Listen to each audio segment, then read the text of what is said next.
सुनिए डॉक्टर श्याम सुंदर पराशर के अनमोल वचन, जिसमें परीक्षित की कथा का वर्णन और कलयुग किस प्रकार यहाँ आया प्रवेश किया, इस कथा का वर्णन इसमें मिलता है।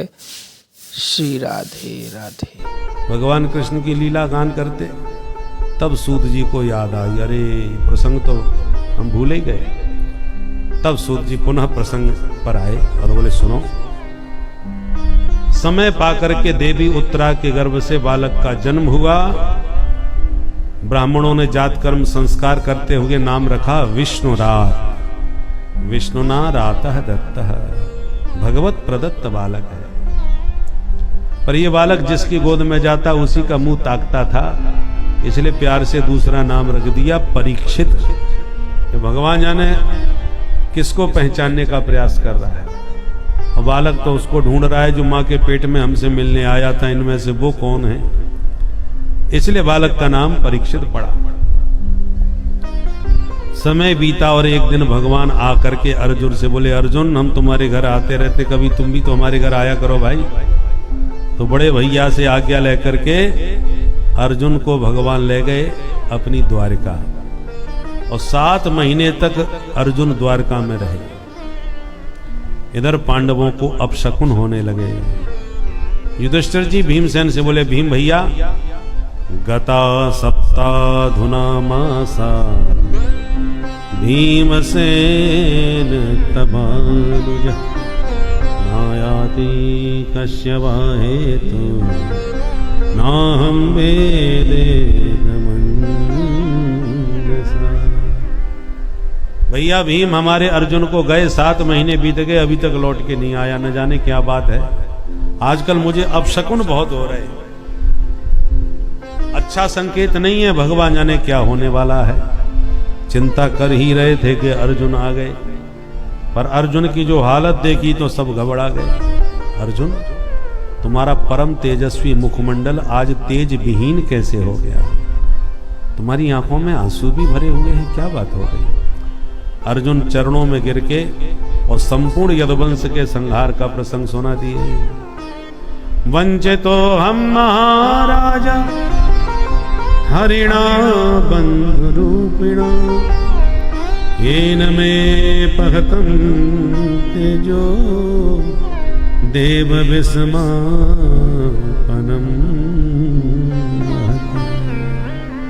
भैया हम सब अनाथ हो गए। हमारे प्राण धन प्रभु श्री कृष्ण अपनी लीला संवरण करके अपने परम धाम को चले गए। उनका 56 करोड़ यदुवंशी जो परिवार था, गृह युद्ध में सब एक दूसरे को मार काट के समाप्त हो गए, केवल 4-5 बचे। इतना सुनते ही कुंती बुआ ने गोविंद के चरणों का ध्यान किया और एक क्षण में अपना शरीर त्याग दिया। पांडवों ने कहा कि अब प्रभु के बिना हम ही नहीं रह पाएंगे। अपने पौत्र परीक्षित को सिंहासन पर बैठाया और द्रौपदी को साथ में लेके 5 भाई हिमालय की यात्रा पर निकल गए। एक एक करके शरीर त्यागते हुए स्वर्गारोहण को प्राप्त हुए। अब छोटी सी उम्र में परीक्षित ने सत्ता को संभाला। एक दिन विचार किया, चल के देखा जाए हमारे राज्य में क्या हो रहा है। तो जहां भी गए वहां अपने पूर्वजों की प्रशंसा सुनी। और एक जगह परीक्षित ने क्या देखा कि ये गाय और बछड़े आपस में बात कर रहे हैं। दोनों की आंखों में आंसू भरे हैं। बछड़े के 3 पैर टूटे हुए हैं और गौ माता अपने बछड़े से कह रही है, ब्रह्मादयो बहुतिथम यद पांग मोक्ष कामास्तपः समचरन् भगवत् प्रपन्ना सास्त्री स्ववासमरविन्दवनं विहाय यत्पादसौभगमलं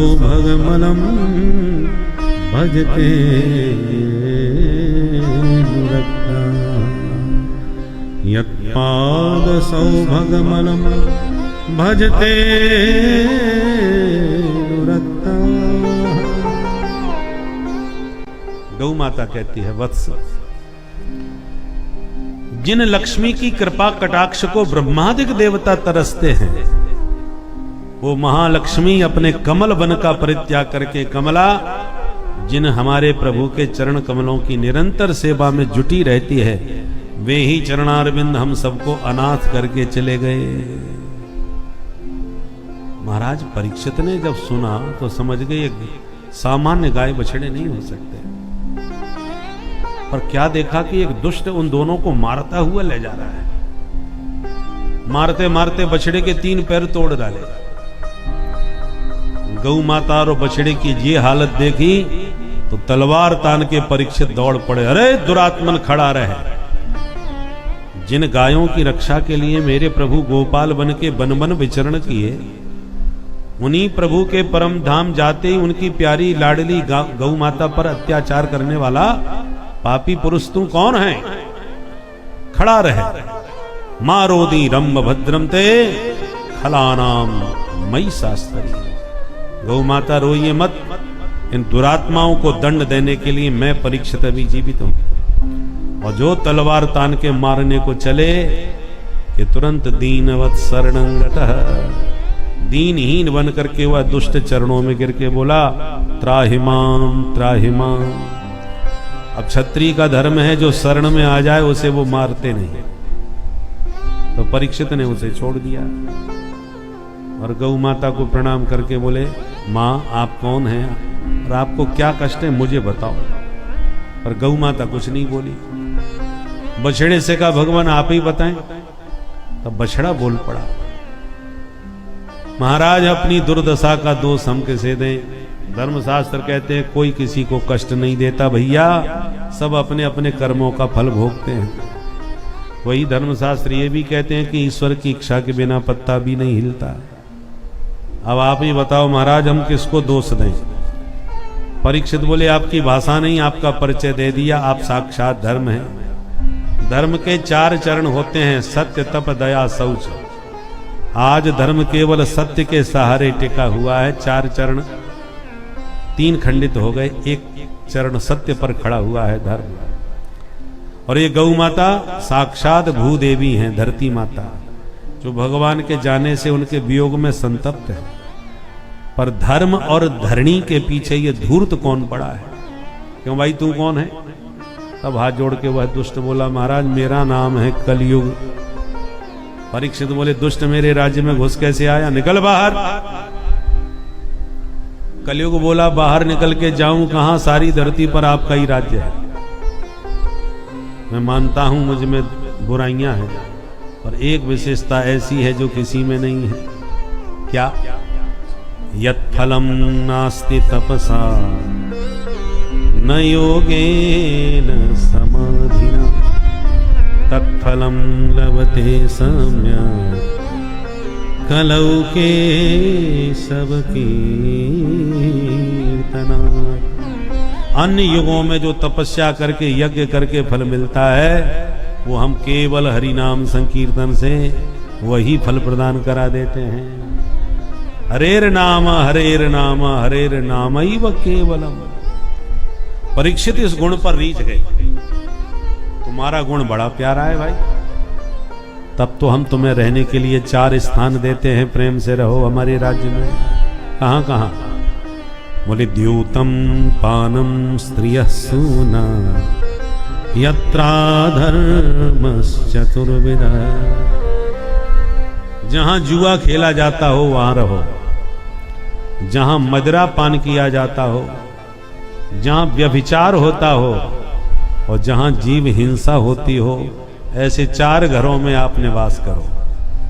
कलयुग बोला एक गुण मेरा प्यारा है तो कम से कम एक प्यारा सा स्थान भी तो दे दीजिए महाराज। क्या चाहते हो बताओ? महाराज केवल सोने में निवास और मिल जाए तो चकाचक आनंद आ जाए। चलो हमने दिया, तथास्तु कह दिया। तो सोने में भी कलयुग ने अपना डेरा जमा लिया। अब एक दिन महाराज परीक्षित सोने का ही मुकुट पहन के शिकार खेलने निकल पड़े और जंगल में शिकार खेलते खेलते रास्ता भटक गए। दिन भर भटके, भूखे प्यासे, सूर्य ढलते ढलते समीक मुनि के आश्रम में पहुंच गए।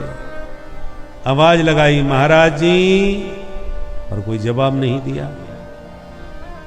तो उस कुटिया में भीतर घुस के देखा तो महात्मा ध्यान मग्न बैठे थे। परीक्षित को लगा कि बाबा जी मेरी आवाज तो सुन रहे हैं, पर मेरे स्वागत से बचने के लिए समाधि का नाटक कर रहे हैं। तो एक मरा हुआ सांप दिखाई पड़ा, तो धनुष से उठा करके बाबा जी के गले में वो मरा सांप डाल दिया।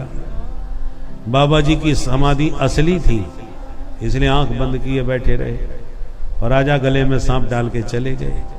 यह दृश्य एक बालक ने देख लिया। उसने समीक महाराज के पुत्र को पूरी घटना सुना दी। भैया, तुम्हारे पिता का घोर अपमान किया परीक्षित ने, समाधि अवस्था में उनके गले में मरा सांप डाल दिया। इतना सुन करके ऋषि कुमार क्रोध में भड़क गया।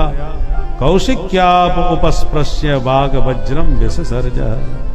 कौशिकी नदी का जल अपने हाथ में लेकर वह ऋषि कुमार ने भयंकर श्राप दे दिया। इति लंघित मर्यादं तक्षकः सप्तमे हनि दक्षते स्म कुलांगारम्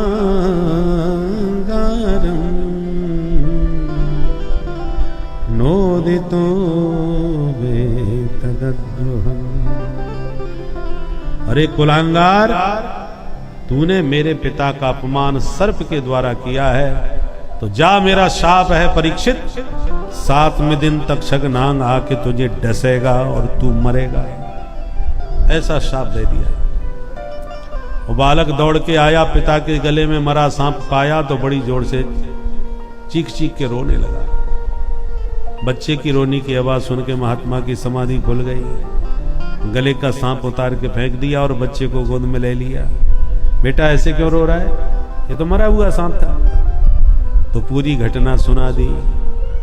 जैसे ही महाराज ने सुना कि मेरे बच्चे ने परीक्षित को 7वें दिन मरने का शाप ही दे दिया, तो बड़े दुखी हो गए। बेटा, तूने बहुत बड़ा अनर्थ कर दिया। हम भारतवासी ऋषि मुनियों का ये सौभाग्य था कि परीक्षित जैसा धर्मनिष्ठ धर्मपरायण राजा हमको प्राप्त हुआ।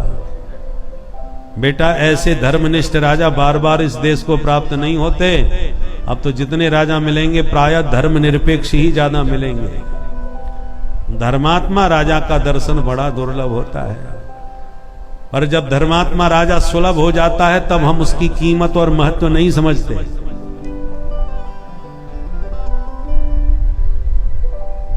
बेटा, एक छोटी सी गलती पर इतना बड़ा शाप दिया तुमने। तुरंत अपने शिष्य को भेजा, परीक्षित को सारी घटना से अवगत कराया। जैसे ही परीक्षित को पता चला कि मेरा 7वें दिन मरना पक्का है, तो ग्लानि से भर गए, पश्चाताप करने लगे और सर्वस्व त्याग करके सीधे गंगा के तट पर जा पहुंचे परीक्षित। और गंगा तट पर बरगद के नीचे बैठ करके पश्चाताप कर रहे थे। ऋषि महर्षियों को पता चला कि हमारे सम्राट को 7वें दिन मरने का शाप मिला है, तो तुरंत सभी ऋषि मुनि दौड़ दौड़ के परीक्षित के सन्मुख आने लगे। देखते देखते हजारों महात्मा इकट्ठे हो गए। अत्रिर्वशिष्ठः च वनः शरदवान अरिष्टनेमिर भृगुरंगराश्च पराशरो गादिसुतोत राम उतत्य इंद्र प्रमदेद्म बाहु। बड़े बड़े सिद्ध संत सब दौड़ के परीक्षित के सामने आ गए। परीक्षित ने सबका पूजन किया, आदर दिया, स्थान दिया और एक ही प्रश्न किया, महाराज कृपा करके ये बताइए, मेरे जैसे जो म्रियमाण मनुष्य हैं, जिनकी मृत्यु अति निकट जिनके सामने है, ऐसे म्रियमाण मनुष्यों को क्या करना चाहिए? परीक्षित संतों से ये प्रश्न पूछ ही रहे थे कि अचानक अपनी मस्ती में घूमते झूमते व्यासनंदन भगवान सुखदेव जी प्रकट हो गए। बोल सुखदेव भगवान की जय।